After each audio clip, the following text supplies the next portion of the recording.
Good day, everybody, it's me, Judge Not.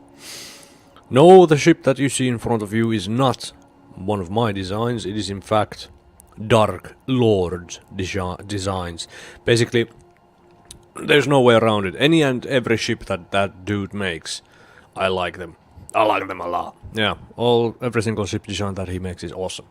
And basically tonight's video is not gonna be about this ship made by Dark Lord, it's gonna be a ship made by me. But long story short, I decided to start a single player survival game in an infinite world just to see if I can ever find one of those derelict ships, or you know, how would I manage. And rather than start with a small shuttle, I decided to skip light years ahead and start with this Dark Lord ship. Yes, unfair, definitely, but one thing that this ship does not have, it is lacking of any kind of refineries, assemblers, iron extractors or iron furnaces. So in my survival game, basically this portion below the ship that you see is how far I've gotten. Don't look at the ship as an accomplishment within the game, because I just copy pasted that in and started the game with it. But this portion here is basically how much I've gotten built in this game. And yeah, I only have 4 refineries, couple of welder struts, and then a whole heap of cargo containers. And you might be asking yourself, like, what kind of a gameplay style is that? I mean, what kind of an idiot would build nothing but cargo containers? Well, I will tell you what kind of an idiot would build nothing but cargo containers. Soon after I started my game, I realized that I'm gonna need some kind of an industrial ship, because this ship itself doesn't have any refineries, assemblers, and I am lacking any and all miner ships. And this being single player, I could not be bothered using the hand drill.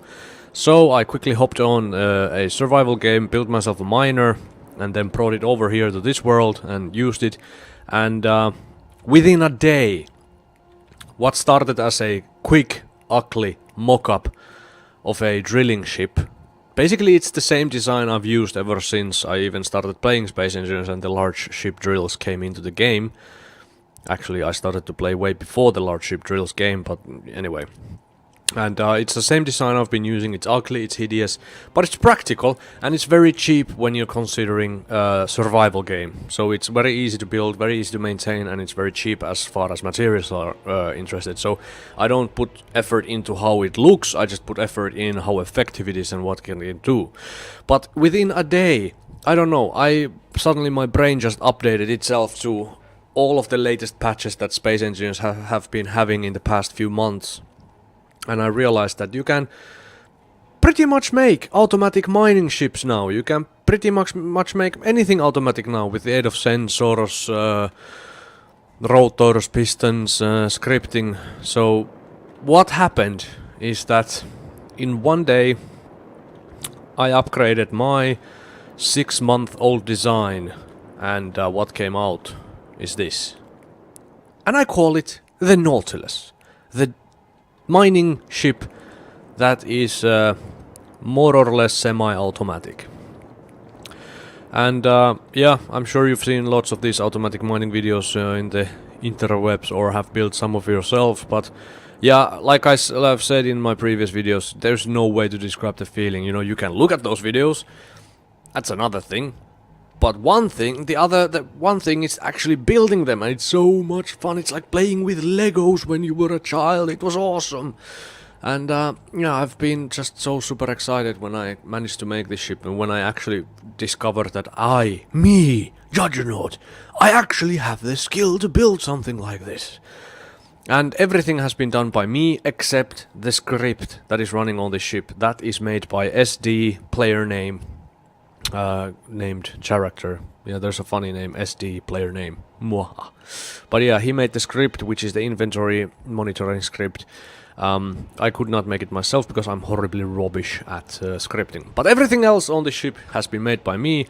It is a vanilla ship, basically no mods whatsoever, except this one. But this is here just for demonstration purposes, because I am currently in a survival game and I don't want to run out of energy. And basically, long story short, I'm just gonna show you what this thing does. Basically, yeah, this is the build I've used ever since the large ship drills came out, but rather than an automatic mining ship, it was a very manual and very cumbersome mining ship. It has been updated.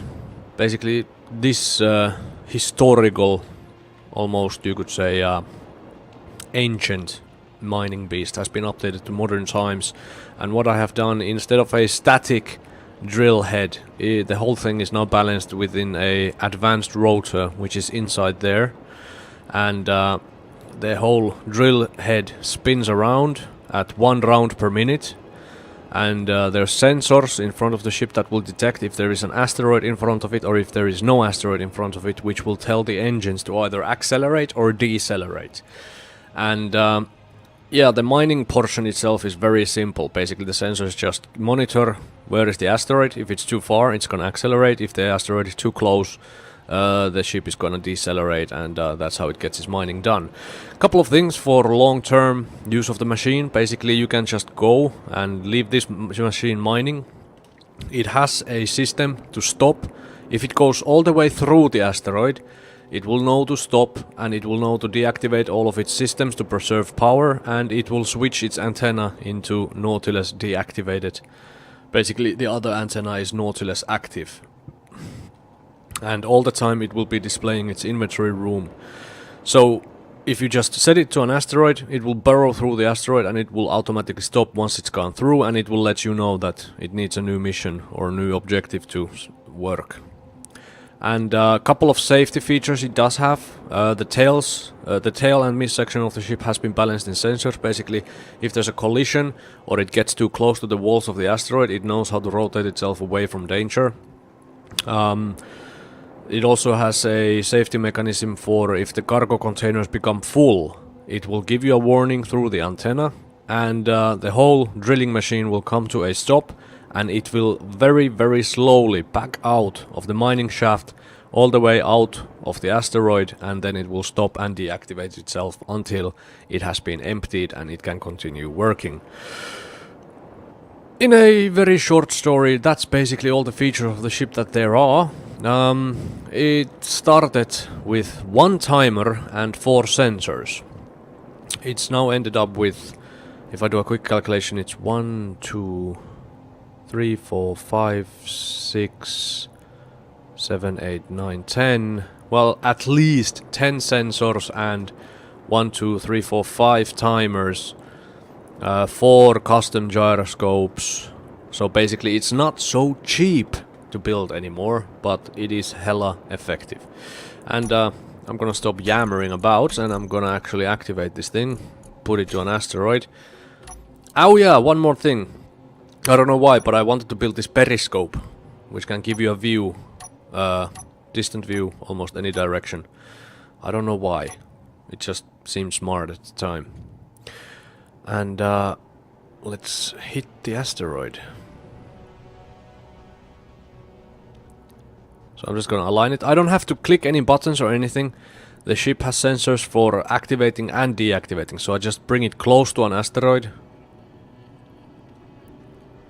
It will automatically start. Ooh, I hit the asteroid. Damn.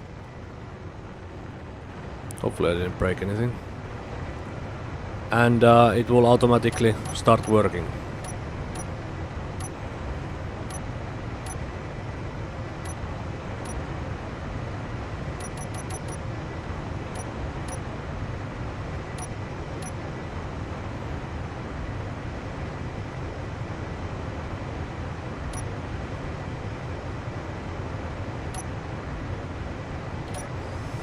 I'm gonna have to check if I broke something, because there was a big hit.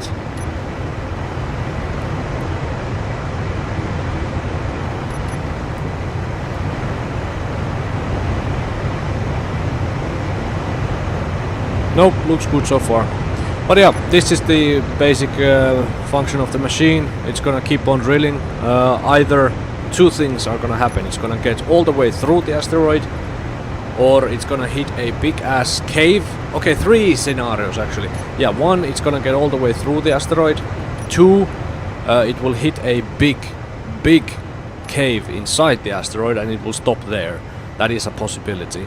And third option is that it will become full, in which case it will stop and back out of the mining shaft and stop at the point where it started. Since this is gonna take some time, I'm gonna cut the video here and let's see what happens, which scenario we get to first. Is it gonna be a cave? Are we gonna go through the asteroid? Or is the mining drill going to become full?